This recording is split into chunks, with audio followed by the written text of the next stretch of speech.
Sci-Fi Classics presents H. Beam Piper's classic science fiction novel, Space Viking. Be sure to hit the like button and subscribe to the channel.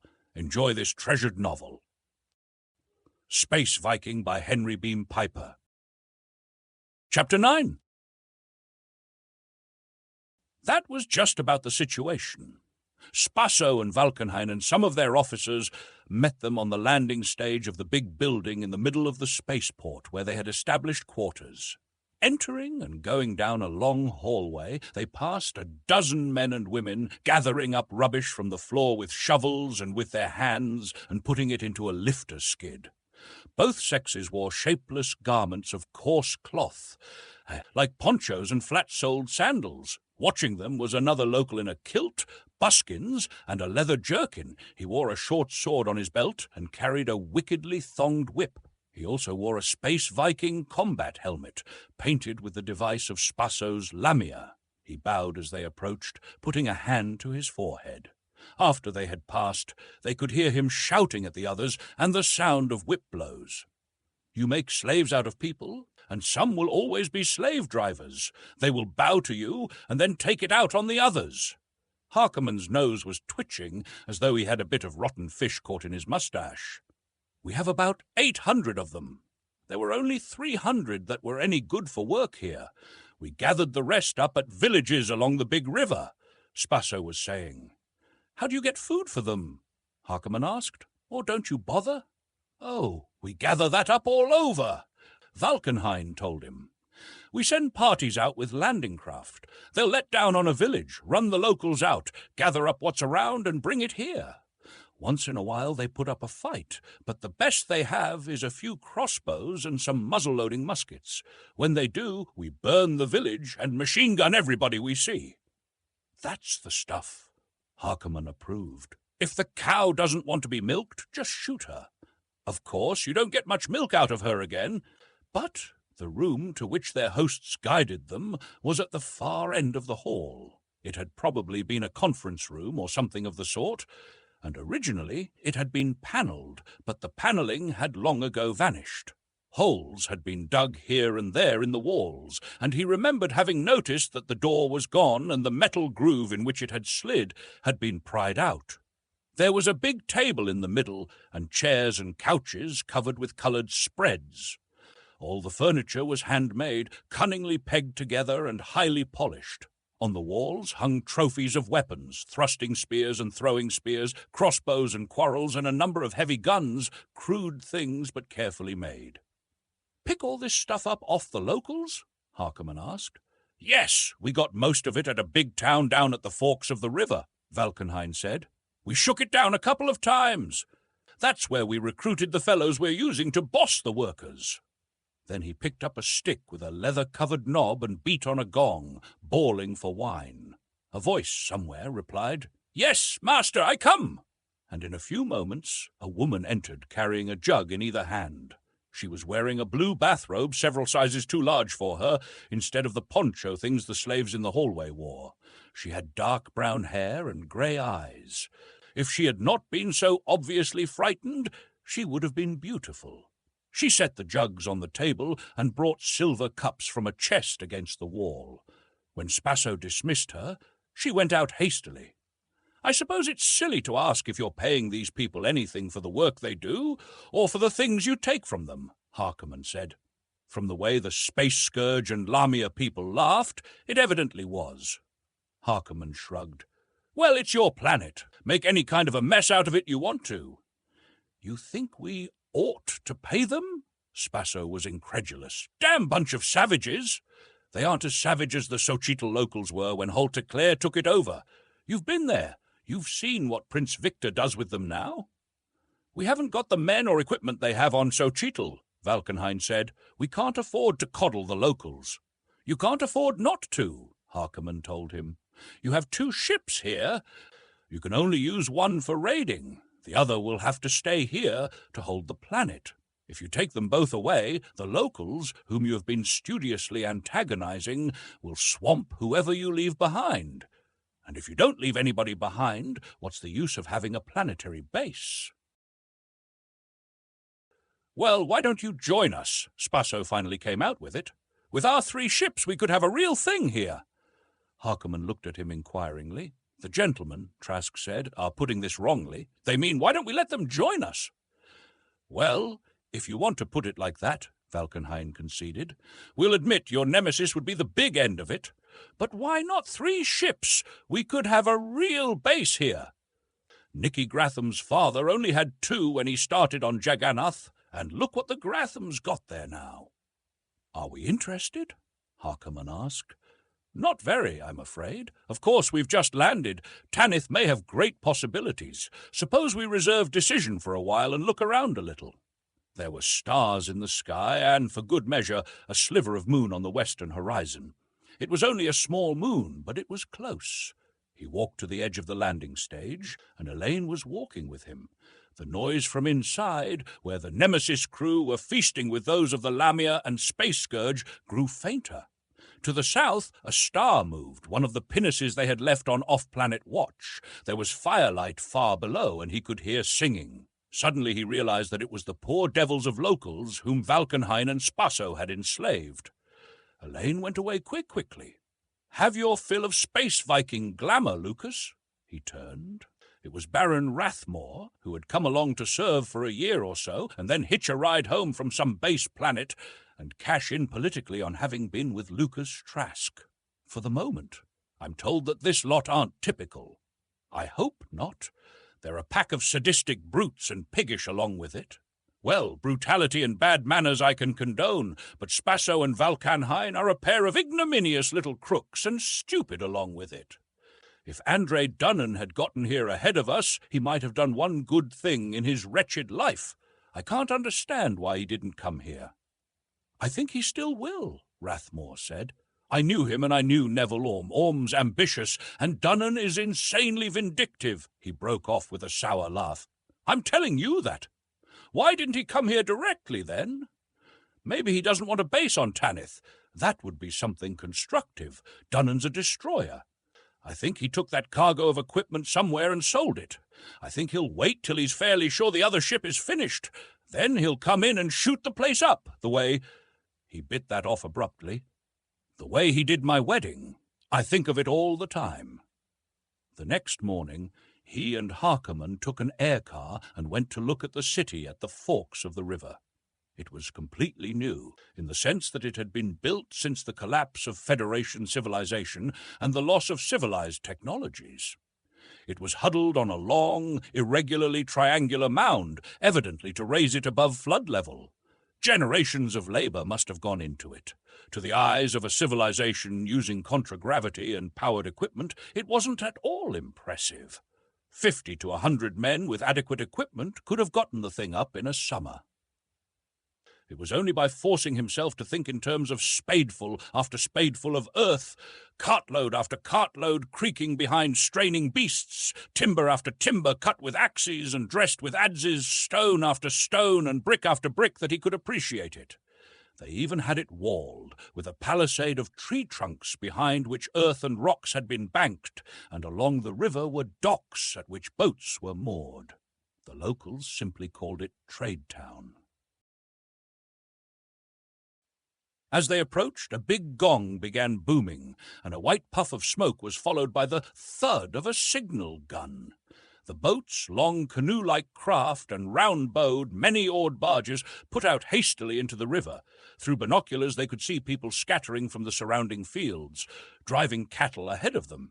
By the time they were over the city, nobody was in sight. They seemed to have developed a pretty fair air raid warning system in the 900-odd hours in which they had been exposed to the figurative mercies of Boker Valkenhayn and Garvan Spasso. It hadn't saved them entirely. A section of the city had been burned, and there were evidences of shelling. Light, chemical, explosive stuff. This city was too good a cow for even those two to kill before the milking was over. They circled slowly over it at 1,000 feet. When they turned away, black smoke began rising from what might have been pottery works or brick kilns on the outskirts. Something resinous had evidently been fed to the fires. Other columns of black smoke began rising across the countryside on both sides of the river. You know, these people are civilized, if you don't limit the term to contragravity and nuclear energy, Harkerman said. They have gunpowder, for one thing, and I can think of some rather impressive old Terran civilizations that didn't have that much. They have an organized society, and anybody who has that is starting towards civilization. I hate to think of what'll happen to this planet if Spasso and Valkenhayn stay here long. Might be a good thing in the long run. Good things in the long run are often tough while they're happening. I know what'll happen to Spasso and Valkenhayn, though. They'll start decivilizing themselves. They'll stay here for a while, and when they need something they can't take from the locals, they'll go chicken stealing after it. But most of the time they'll stay here lording it over their slaves, and finally their ships will wear out and they won't be able to fix them. Then sometime the locals'll jump them when they aren't watching and wipe them out. But in the meantime, the locals'll learn a lot from them. They turned the aircar west again along the river. They looked at a few villages. 1 or 2 dated from the Federation period. They had been plantations before whatever it was had happened. More had been built within the past 5 centuries. A couple had recently been destroyed in punishment for the crime of self-defense. You know, he said at length, I'm going to do everybody a favor. I'm going to let Spasso and Valkenhayn persuade me to take this planet away from them. Harkerman, who was piloting, turned sharply. You crazy or something? When somebody makes a statement you don't understand, don't tell him he's crazy. Ask him what he means. Who said that? On target. Harkerman grinned. What do you mean, Lord Trask? I can't catch Dunnan by pursuit. I'll have to get him by interception. You know the source of that quotation, too. This looks to me like a good place to intercept him. When he learns I have a base here, he'll hit it sooner or later. And even if he doesn't, we can pick up more information on him when ships start coming in here than we would batting around all over the old Federation. Harkerman considered for a moment, then nodded. Yes, if we could set up a base like Nergal or Xochitl, he agreed. There'll be 4 or 5 ships, space Vikings, traders, Gilgameshers, and so on either of those planets all the time. If we had the cargo Dunnan took to space in the Enterprise, we could start a base like that. But we haven't anything near what we need, and you know what Spasso and Valkenhayn have. We can get it from Graham. As it stands, the investors in the Tanith adventure from Duke Angus down lost everything they put into it. If they're willing to throw some good money after bad, they can get it back, and a handsome profit to boot. And there ought to be planets above the rowboat and ox-cart level not too far away that could be raided for a lot of things we'd need. That's right. I know of half a dozen within 500 light-years. They won't be the kind Spasso and Valkenhayn are in the habit of raiding, though, and besides machinery, we can get gold and valuable merchandise that could be sold on Graham. And if we could make a go of it, you'd go farther hunting Dunnan by sitting here on Tanith than by going looking for him. That was the way we used to hunt marsh pigs on Collada when I was a kid. Just find a good place and sit down and wait. They had Valkenhayn and Spasso aboard the Nemesis for dinner. It didn't take much guiding to keep the conversation on the subject of Tanith and its resources, advantages, and possibilities. Finally, when they had reached brandy and coffee, Trask said idly, I believe, together, we could really make something out of this planet.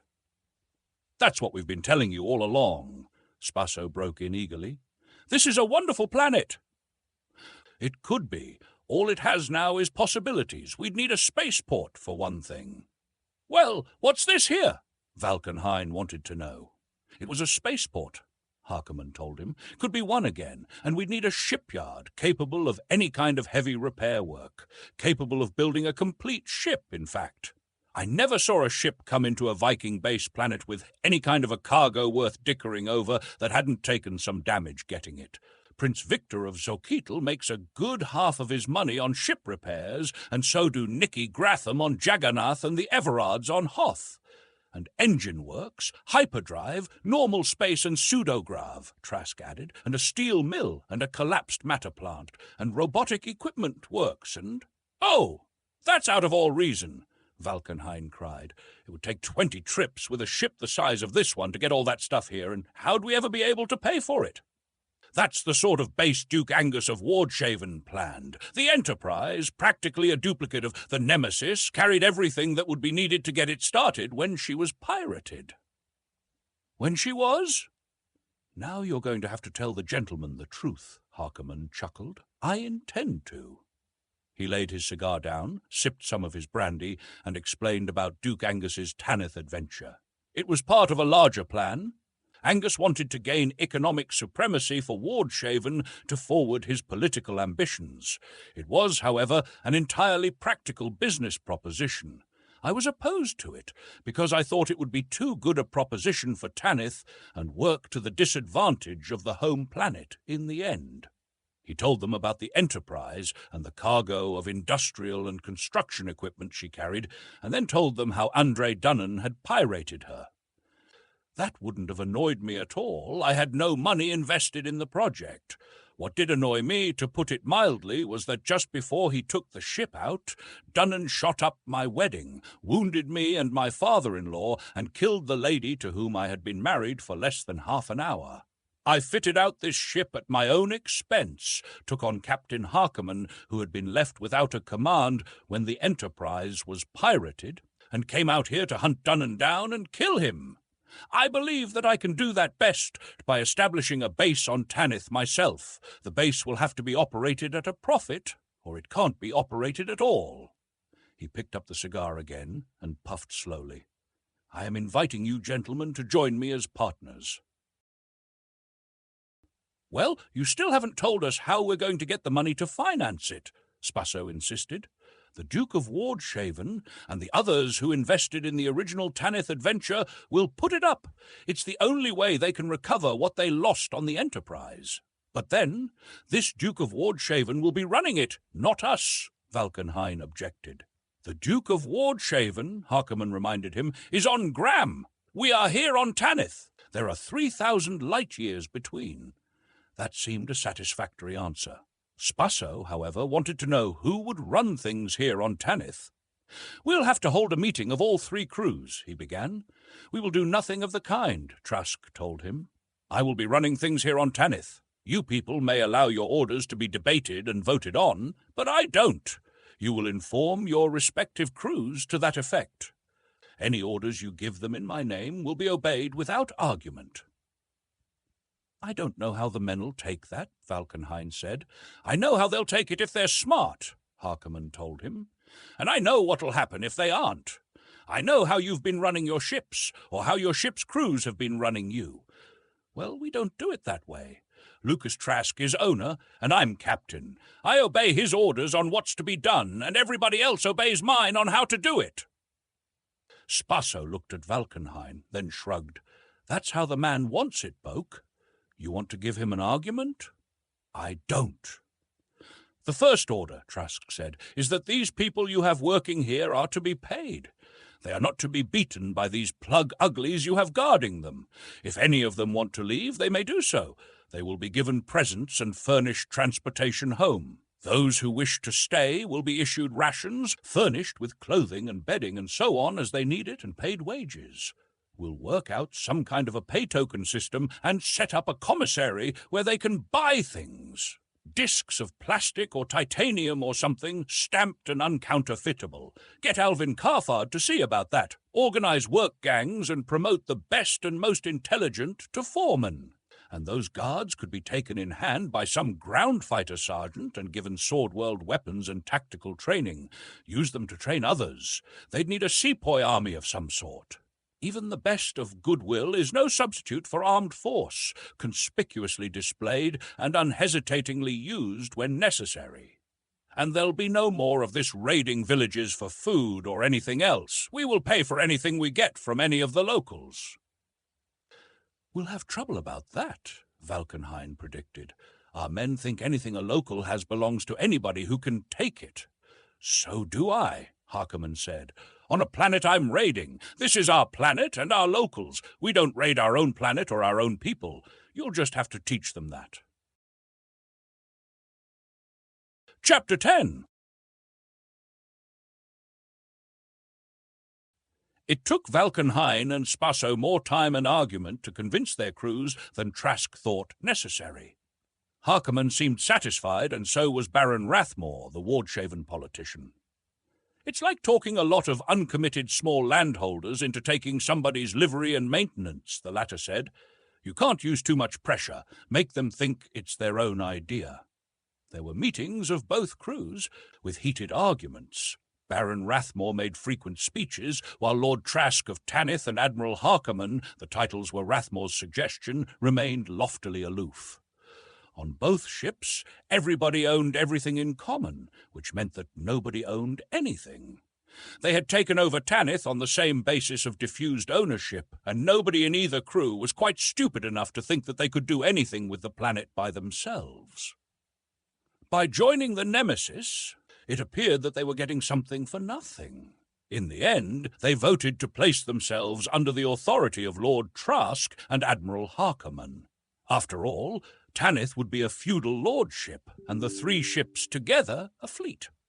Admiral Harkerman's first act of authority was to order a general inspection of fleet units. He wasn't shocked by the condition of the two ships, but that was only because he had expected much worse. They were space-worthy. After all, they had gotten here from Hoth under their own power. They were only combat-worthy if the combat weren't too severe. His original estimate that the Nemesis could have knocked both of them to pieces was, if anything, over-conservative. The engines were only in fair shape and the armament was bad. "We aren't going to spend our time sitting here on Tanith," he told the two captains. "This planet is a raiding base, and raiding is the operative word. And we are not going to raid easy planets. A planet that can be raided with impunity isn't worth the time it takes getting to it. We are going to have to fight on every planet we hit, and I am not going to jeopardize the lives of the men under me, which includes your crews as well as mine, because of underpowered and underarmed ships." Spasso tried to argue. "We've been getting along," Harkerman cursed. "Yes, I know how you've been getting along. Chicken stealing on planets like Set and Zipatotek and Melkarth. Not making enough to cover maintenance expenses. That's why your ship's in the shape she is." "Well, those days are over. Both ships ought to have a full overhaul, but we'll have to skip that till we have a shipyard of our own. But I will insist at least that your guns and launchers are in order. And your detection equipment. You didn't get a fix on the Nemesis till we were less than 20,000 miles off planet." "We had better get the Lamia in condition first," Trask said. "We can put her on off-planet watch instead of that pair of pinnaces." Work on the Lamia started the next day, and considerable friction heat was generated between her officers and the engineers sent over from the Nemesis. Baron Rathmore went aboard and came back laughing. "You know how that ship's run?" he asked. "There's a sort of Soviet of officers, chief engineer, exec, guns and missiles, astrogator, and so on. Spasso's just an animated ventriloquist's dummy. I talk to all of them. None of them can pin me down to anything, but they think we're going to heave Spasso out of command and appoint one of them, and each one thinks he'll be it. I don't know how long that'll last. It's a string-and-tape job like the one we're having to do on the ship. It'll hold till we get something better." "We'll have to get rid of Spasso," Harkerman agreed. "I think we'll put one of our own people in his place. Valkenhayn can stay in command of the Space Scourge. He's a spaceman, but Spasso's no good for anything." The local problem was complicated, too. The locals spoke lingua terra of a sort, like every descendant of the race that had gone out from the Sol system in the 3rd century, but it was a barely comprehensible sort. On civilized planets, the language had been frozen unalterably in microbooks and voice tapes. But microbooks can only be read and sound tapes heard with the aid of electricity, and Tanith had lost that long ago. Most of the people Spasso and Valkenhayn had kidnapped and enslaved came from villages within a radius of 500 miles. About half of them wanted to be repatriated. They were given gifts of knives, tools, blankets, and bits of metal, which seemed to be the chief standard of value and medium of exchange, and shipped home. Finding their proper villages was not easy. At each such village, the news was spread that the space Vikings would hereafter pay for what they received. The Lamia was overhauled as rapidly as possible. She was still far from being a good ship, but she was much closer to being one than before. She was fitted with the best detection equipment that could be assembled and put on orbit. Alvin Carfard took command of her, with some of Spasso's officers, some of Valkenhayn's, and a few from the Nemesis. Harkonnen was intending to use her for retraining of all the Lamia and Space Scourge officers, and rotated them back and forth. The Labour Guards, a score in number, were relieved of their duties, issued Sword World firearms, and given intensive training. The trade tokens, stamps of coloured plastic, were introduced, and a store was set up where they could be exchanged for Sword World items. After a while, it dawned on the locals that the tokens could also be used for trading among themselves. Money seemed to have been one of the adjuncts of civilization that had been lost along Tanith's downward path. A few of them were able to use contragravity hand-lifters and hand-towed lifter skids. Several were even learning to operate things like bulldozers, at least to the extent of knowing which lever or button did what. Give them a little time, Trask thought, watching a gang at work down on the spaceport floor. It won't be many years before half of them will be piloting air cars. As soon as the Lamia was on orbital watch, the Space Scourge was set down at the spaceport, and work started on her. It was decided that Valkenhayn would take her to Graham. Enough Nemesis people would go along to ensure good faith on his part, and to talk to Duke Angus and the Tanith investors. Baron Rathmore and Patrick Morland and several other ward-shaven gentlemen adventurers for the latter function, Alvin Carfard to act as Valkenhayn's exec, with private orders to supersede him in command if necessary, and Gwat Kirby to do the astrogating. We'll have to take the Nemesis and the Space Scourge out first and make a big raid, Harkonnen said. We can't send the Space Scourge back to Graham empty. When Baron Rathmore and Lord Valkyrie and the rest of them talk to Duke Angus and the Tanith investors, they'll have to have a lot more than some travel films of Tanith. They'll have to be able to show that Tanith is producing. We ought to have a little money of our own to invest too. But Otto, both ships. That worried Trask. Suppose Dunnan comes and finds nobody here but Spasso and the Lamia. Chance we'll have to take. Personally, I think we have a year to a year and a half before Dunnan shows up here. I know we were fooled trying to guess what he'd do before, but the sort of raid I have in mind, we'll need 2 ships. And in any case, I don't want to leave both those ships here while we're gone, even if you do. When it comes to that, I don't think I do either. But we can't trust Spasso here alone, can we? We'll leave enough of our people to make sure. We'll leave Alvin. That'll mean a lot of work for me that he'd otherwise do on the ship. And Baron Rathmore and young Valkyrie and the men who've been training our sepoys.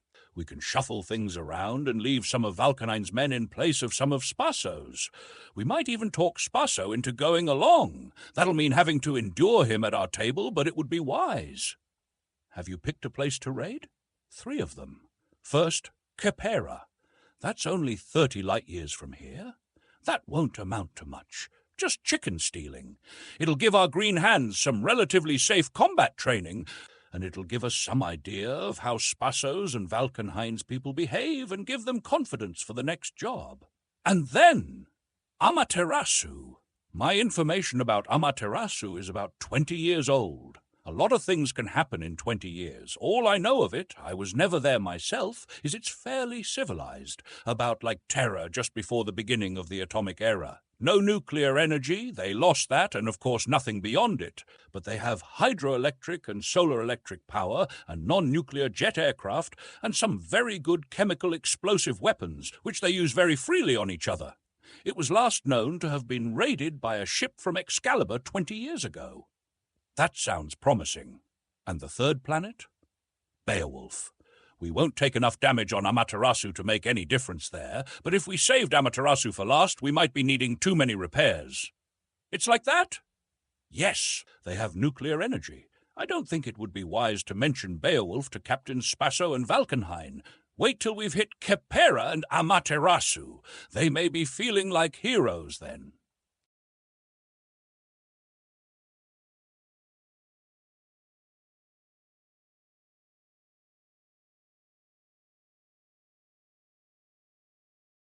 Chapter 11. Khepera left a bad taste in Trask's mouth. He was still tasting it when the coloured turbulence died out of the screen and left the grey nothingness of hyperspace. Garvin Spasso, they had had no trouble in inducing him to come along, was staring avidly at the screen as though he could still see the ravished planet they had left. "That was a good one! That was a good one!" he was crowing. He'd said that a dozen times since they had lifted out. 3 cities in 5 days, and all the stuff we gathered up around them. We took over 2 million stellars, and did 10 times as much damage getting it, and there was no scale of values by which to compute the death and suffering.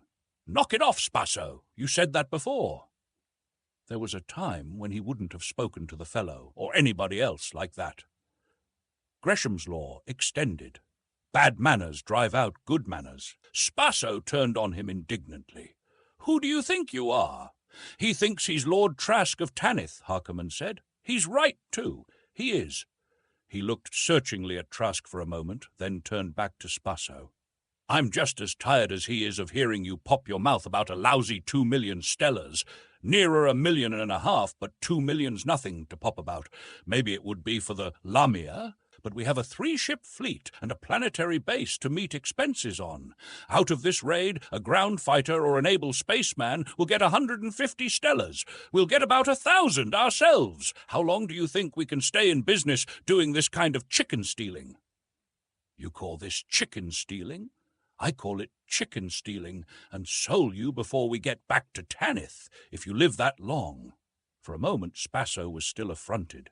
Then, temporarily, his vulpine face showed avaricious hope, and then apprehension. Evidently he knew Otto Harkoman's reputation, and some of the things Harkoman had done weren't his idea of an easy way to make money. Khepera had been easy. The locals hadn't had anything to fight with. Small arms and light cannon which hadn't been able to fire more than a few rounds. Wherever they had attempted resistance, the combat cars had swooped in, dropping bombs and firing machine guns and auto cannon.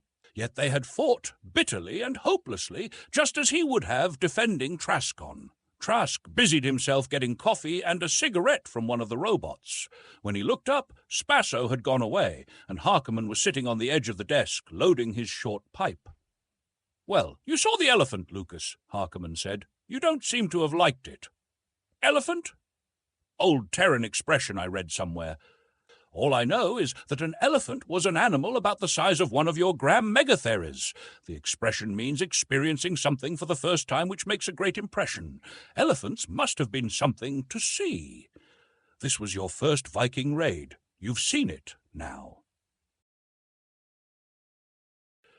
He'd been in combat before. He'd led the fighting men of Traskon during the boundary dispute with Baron Manuel, and there were always bandits and cattle rustlers. He'd thought it would be like that. He remembered 5 days, or was it 5 ages ago, his excited anticipation as the city grew and spread in the screen and the nemesis came dropping down toward it. The pinnaces, his 4 and the 2 from the Space Scourge, had gone spiraling out 100 miles beyond the city. The Space Scourge had gone into a tighter circle 20 miles from its center. The Nemesis had continued her relentless descent until she was 10 miles from the ground before she began spewing out landing craft and combat cars and the little egg-shaped one-man air cavalry mounts. It had been thrilling. Everything had gone perfectly. Not even Valkenhayn's gang had goofed. Then the screen views had begun coming in. The brief and hopeless fight in the city. He could still see that silly little field gun. It must have been around 70 or 80 millimeter on a high-wheeled carriage drawn by 6 shaggy, bandy-legged beasts. They had gotten it unlimbered and were trying to get it on a target when a rocket from an aircar landed directly under the muzzle. Gun, caisson, crew, even the draft team 50 yards behind, had simply vanished. Or the little company, some of them women, trying to defend the top of a tall and half-ruinous building with rifles and pistols. One air cavalryman wiped them all out with his machine guns. "They don't have a chance," he'd said, half sick. "But they keep on fighting." "Yes, stupid of them, isn't it?" Harkoman beside him had said. "What would you do in their place? Fight? Try to kill?" As many space Vikings as I could before they got me. Terror-humans are all stupid like that. That's why we're human. If the taking of the city had been a massacre, the sack that had followed had been a man-made hell. He had gone down along with Harkonnen, while the fighting, if it could be so called, was still going on. Harkonnen had suggested that the men ought to see him moving about among them. For his own part, he had felt a compulsion to share their guilt. He and Sir Patrick Morland had been on foot together in one of the big hollow buildings that had stood since Khepera had been a member republic of the Terran Federation. The air was acrid with smoke, powder smoke, and the smoke of burning. It was surprising how much would burn in this city of concrete and vitrified stone. It was surprising, too, how well kept everything was, at least on the ground level. These people had taken pride in their city. They found themselves alone in a great empty hallway. The noise and horror of the sack had moved away from them, or they from it, and then, when they entered a side hall, they saw a man, one of the locals, squatting on the floor with the body of a woman cradled on his lap. She was dead. Half her head had been blown off, but he was clasping her tightly, her blood staining his shirt, and sobbing heartbrokenly. A carbine lay forgotten on the floor beside him. Poor devil! Morland said, and started forward. No. Trask stopped him with his left hand. With his right he drew his pistol and shot the man dead. Morland was horrified. "Great Satan, Lucas, why did you do that? I wish Andre Dunnan had done that for me." He thumbed the safety on and holstered the pistol. "None of this would be happening if he had. How many more happinesses do you think we've smashed here today? And we don't even have Dunnan's excuse of madness." The next morning, with everything of value collected and sent aboard, they had started cross-country for 500 miles to another city, the first 100 over a countryside ash-smoke from burning villages. Valkenhayn's men had pillaged the night before. There was no warning. Khepera had lost electricity and radio and telegraph, and the spread of news was at the speed of one of the beasts the locals insisted on calling horses. By mid-afternoon they had finished with that city. It had been as bad as the first one. One thing, it was the center of a considerable cattle country. The cattle were native to the planet, heavy-bodied unicorns the size of a gram bisonoid or one of the slightly mutated Terran carabaos on Tanith, with long hair like a Terran yak. He had detailed a dozen of the Nemesis ground fighters who had been vaqueros on his Traskon ranches to collect a score of cows and 4 likely bulls, with enough fodder to last them on the voyage. The odds were strongly against any of them living to acclimate themselves to Tanith, but if they did, they might prove to be one of the most valuable pieces of loot from Khepera. The third city was at the forks of a river like Tradetown on Tanith. Unlike it, this was a real metropolis. They should have gone there first of all. They spent 2 days systematically pillaging it. The Kheperans carried on considerable river traffic with stern-wheel steamboats, and the waterfront was lined with warehouses crammed with every sort of merchandise. Even better, the Kheperans had money, and for the most part it was gold specie, and the bank vaults were full of it. Unfortunately, the city had been built since the fall of the Federation and the climb up from the barbarism that had followed, and a great deal of it was of wood. Fires started almost at once, and it was almost completely on fire by the end of the second day. It had been visible in the telescopic screen even after they were out of atmosphere, a black smear until the turning planet carried it into darkness, and then a lurid glow. It was a filthy business. Harkonnen nodded. Robbery and murder always are. You don't have to ask me who said that space Vikings are professional robbers and murderers, but who was it said that he didn't care how many planets were raided and how many innocents massacred in the old Federation? A dead man. Lucas Trask of Traskon. You wish now that you'd kept Traskon and stayed on Gram? No, if I had, I'd have spent every hour wishing I was doing what I'm doing now. I can get used to this, I suppose. I think you will. At least you kept your rations down. I didn't on my first raid and had bad dreams about it for a year. He gave his coffee cup back to the robot and got to his feet. Get a little rest for a couple of hours, then draw some Alkadot vitamin pills from the medic. As soon as things are secured, there'll be parties all over the ship, and we'll be expected to look in on every one of them, have a drink, and say, 'Well done, boys!'" Elaine came to him while he was resting. She looked at him in horror, and he tried to hide his face from her, and then realized that he was trying to hide it from himself. Chapter 12.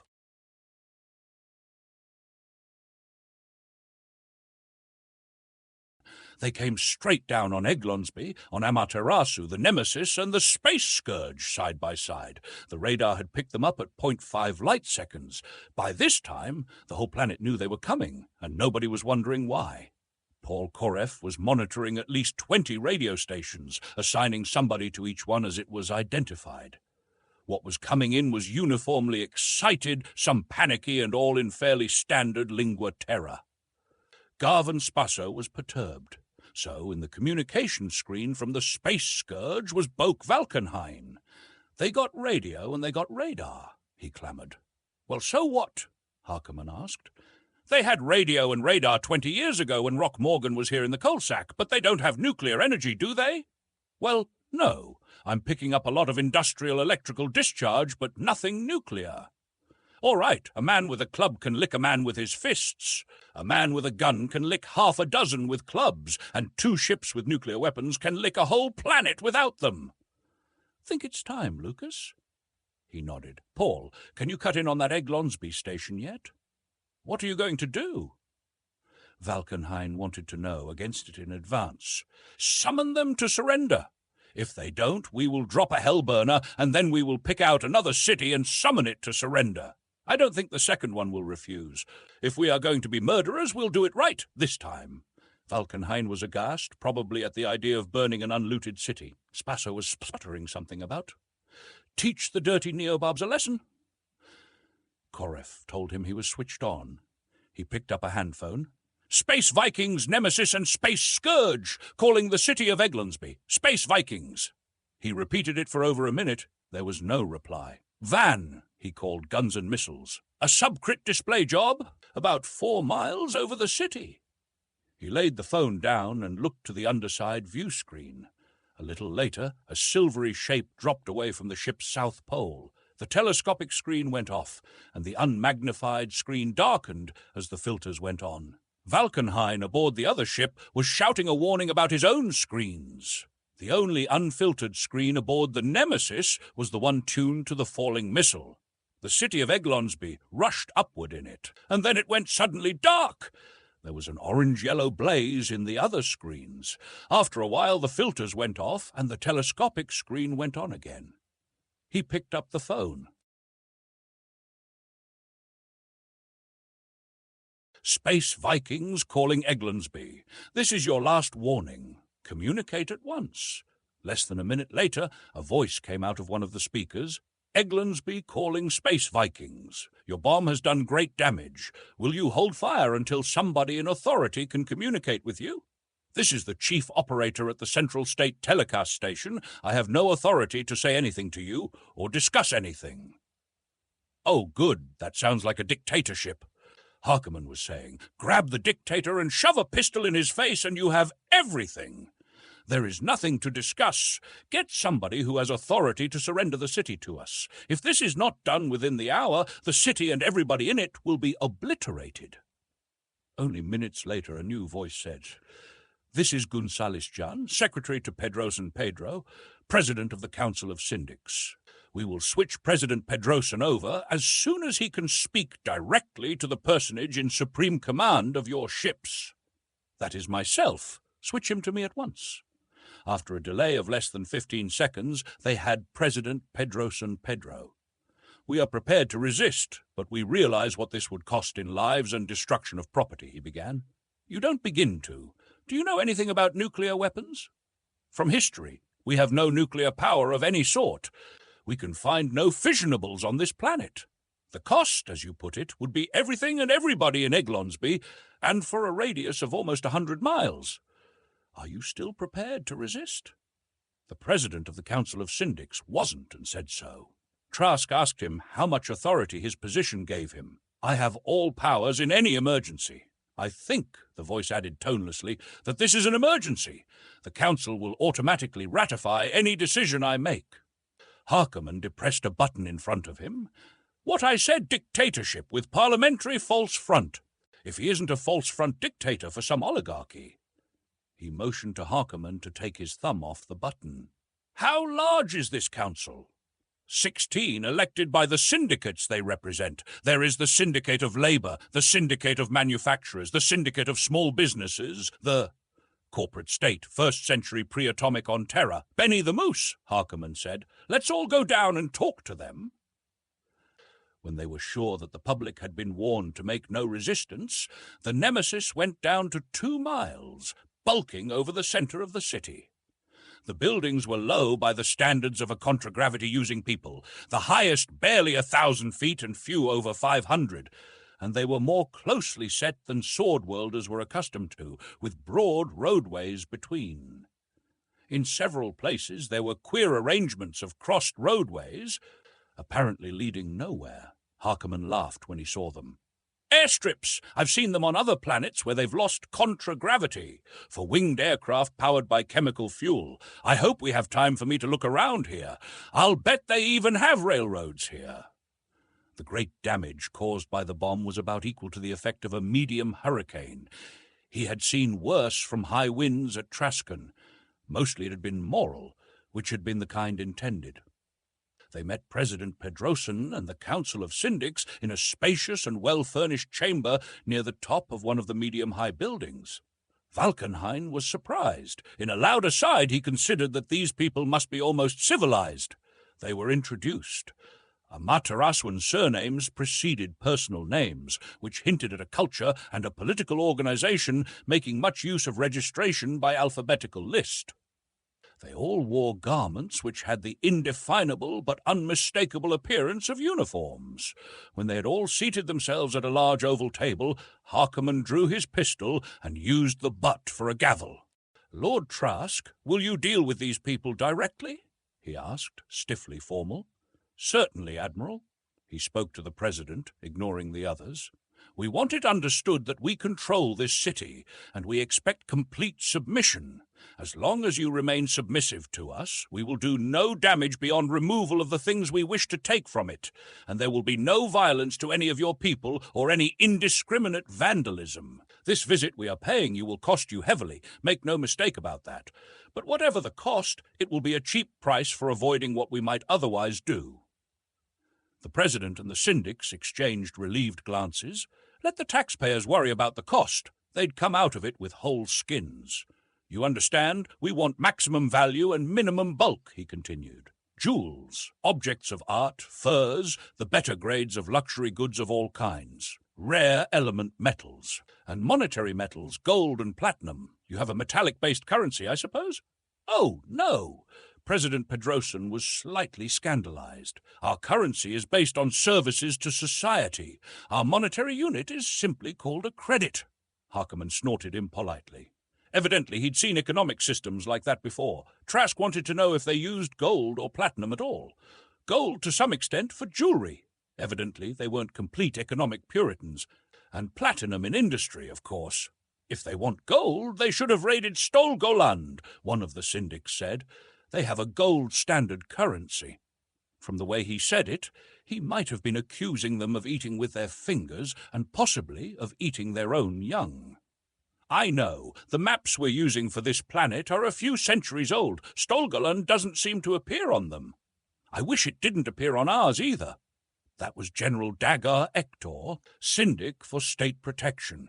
"It would have been a good thing for this whole planet if you'd decided to raid them instead of us," somebody else said. "It isn't too late for these gentlemen to make that decision," Pedrosan said. "I gather that gold is a monetary metal among your people?" When Trask nodded, he continued, "It is also the basis of the Stolgonian currency. The actual currency is paper, theoretically redeemable in gold. In actuality, the circulation of gold has been prohibited, and the entire gold wealth of the nation is concentrated in vaults at 3 depositories. We know exactly where they are." "You begin to interest me, President Pedrosan." "I do? Well, You have 2 large spaceships and 6 smaller craft.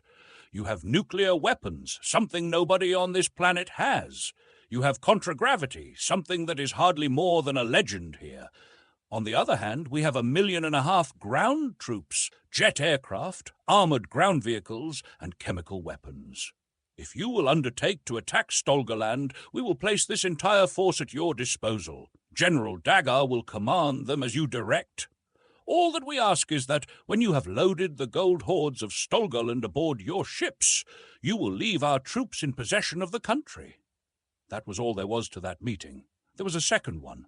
Only Trask, Harkerman and Sir Patrick Morland represented the Space Vikings, and the Egglonsby government was represented by President Pedrosen and General Dagger. They met more intimately in a smaller and more luxurious room in the same building. "If you're going to declare war on Stolgaland, you'd better get along with it," Morland advised. What? Pedrosen seemed to have only the vaguest idea of what he was talking about. "You mean warn them?" "Certainly not. We will attack them by surprise. It will be nothing but plain self-defense," he added righteously. "The oligarchic capitalists of Stolgaland have been plotting to attack us for years." "Yes, if you had carried out your original intention of looting Egglonsby, they would have invaded us the moment your ships lifted out. It's exactly what I'd do in their place." "But you maintain nominally friendly relations with them?" "Of course. We are civilized. The peace-loving government and people of Egglonsby." "Yes, Mr. President, I understand. And they have an embassy here?" "They call it that," cried Dagger. "It is a nest of vipers, a plague spot of espionage and subversion." "We'll grab that ourselves right away," Harkerman said. "You won't be able to round up all their agents outside it, and if we tried to, it would cause suspicion. We'll have to put up a front to deceive them." "Yes! You will go on the air at once, calling on the people to collaborate with us, and you will specifically order your troops mobilized to assist us in collecting the tribute we are levying on Egglonsby," Trask said. "In that way, if any Stolgonian spies see your troops concentrated around our landing craft, they'll think it's to help us load our loot. And we'll announce that a large part of the tribute will consist of military equipment," Dagger added. "That will explain why our guns and tanks are being loaded on your contragravity vehicles." When the Stolgonian embassy was seized by the Space Vikings, the ambassador asked to be taken at once to their leader. He had a proposition. If the Space Vikings would completely disable the army of Egglonsby and admit Stolgonian troops when they were ready to leave, the invaders would bring with them 10,000 kilos of gold. Trask affected to be very hospitable to the offer. Stolgaland lay across a narrow and shallow sea from the state of Egglonsby. It was dotted with islands, and every one of them was, in turn, dotted with oil wells. Petroleum was what kept the aircraft and ground vehicles of Amaterasu in operation. Oil, rather than ideology, was at the root of the enmity between the two nations. Apparently, the Stolgonian espionage in Egglonsby was completely deceived, and the reports Trask allowed the captive ambassador to make confirmed the deception.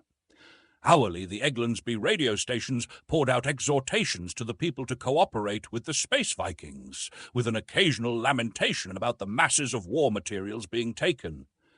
Egglonsby espionage in Stolgaland was similarly active. The Stolgonian armies were being massed at 4 seaports on the coast facing Egglonsby, and there was a frantic gathering of every sort of ship available. By this time, any sympathy that Trask might have felt for either party had evaporated. The invasion of Stolgaland started the 5th morning after their arrival over Egglonsby. Before dawn, the 6 pinnaces went in, making a wide sweep around the curvature of the planet and coming in from the north, 2 to each of the 3 gold troves. They were detected by radar, eventually but too late for any effective resistance to be organized. 2 were even taken without a shot. By mid-morning, all 3 had been blown open, and the ingots and specie were being removed. The 4 seaports from whence the Stolgonian invasion of Egglonsby was to have been launched were neutralized by nuclear bombing. Neutralized was a nice word, Trask thought. There was no echo in it of the screams of the still-living, maimed and burned and blinded around the fringes of Ground Zero. The Nemesis and the Space Scourge from landing craft and from the ships themselves landed Egglonsby troops on Stolgonopolis. While they were sacking the city, with all the usual atrocities, the Space Vikings were loading the gold and anything else that was of more than ordinary value aboard the ships. They were still at it the next morning when President Pedrosen arrived at the newly conquered capital, announcing his intention of putting the Stolgonian chief of state and his cabinet on trial as war criminals. Before sunset, they were back over Eglansby. The loot might run as high as 500 million Excalibur stellars. Boak Valkenhayn and Garvan Spasso were simply beyond astonishment and beyond words. The looting of Eglansby then began. They gathered up machinery and stocks of steel and light metal alloys. The city was full of warehouses, and the warehouses were crammed with valuables. In spite of the socialistic and egalitarian verbiage behind which the government operated, there seemed to be a numerous elite class, and if gold were not a monetary metal, it was not despised for purposes of ostentation. There were several large art museums. Van Larch, their nearest approach to an art specialist, took charge of culling the best from them, and there was a vast public library. Into this Otto Harkonnen vanished, with 6 men and a contragravity scow. Its historical section would be much poorer in the future. President Pedrosen Pedro was on the radio from Stolgonopolis that night. "Is this how you Space Vikings keep faith?" he demanded indignantly. "You've abandoned me and my army here in Stolgoland, and you're sacking Eglansby. You promised to leave Eglansby alone if I helped you get the gold of Stolgoland." "I promised nothing of the kind. I promised to help you take Stolgoland." "You've taken it," Trask told him. "I promised to avoid unnecessary damage or violence. I've already hanged 12 of my own men for rape, murder, and wanton vandalism. Now we expect to be out of here in 24 hours. You'd better be back here before then. Your own people are starting to loot. We did not promise to control them for you." That was true. What few troops had been left behind, and the police, were unable to cope with the mobs that were pillaging in the wake of the Space Vikings. Everybody seemed to be trying to grab what he could and let the Vikings be blamed for it. He had been able to keep his own people in order. There had been at least 12 cases of rape and wanton murder, and the offenders had been promptly hanged. None of their shipmates, not even the Space Scourge Company, seemed resentful.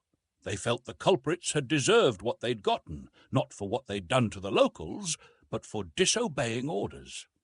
A few troops had been flown in from Stolgoland by the time they had gotten their vehicles stowed and were lifting out. They didn't seem to be making much headway. Harkonnen, who had gotten his load of microbooks stowed and was at the command desk, laughed heartily. "I don't know what Pedrosen'll do. Gehenna! I don't even know what I'd do if I'd gotten myself into a mess like that. He'll probably bring half his army back, leave the other half in Stolgoland, and lose both. Suppose we drop in about 3 or 4 years, just out of curiosity. If we make 20% of what we did this time, the trip would pay for itself." After they went into hyperspace and had the ship secured, the parties lasted 3 galactic standard days, and nobody was at all sober. Harkonnen was drooling over the mass of historical material he had found. Spasso was jubilant. Nobody could call this chicken stealing. He kept repeating that as long as he was able to say anything. Capera, he conceded, had been. "Lousy 2 or 3 million stellars! Pooh!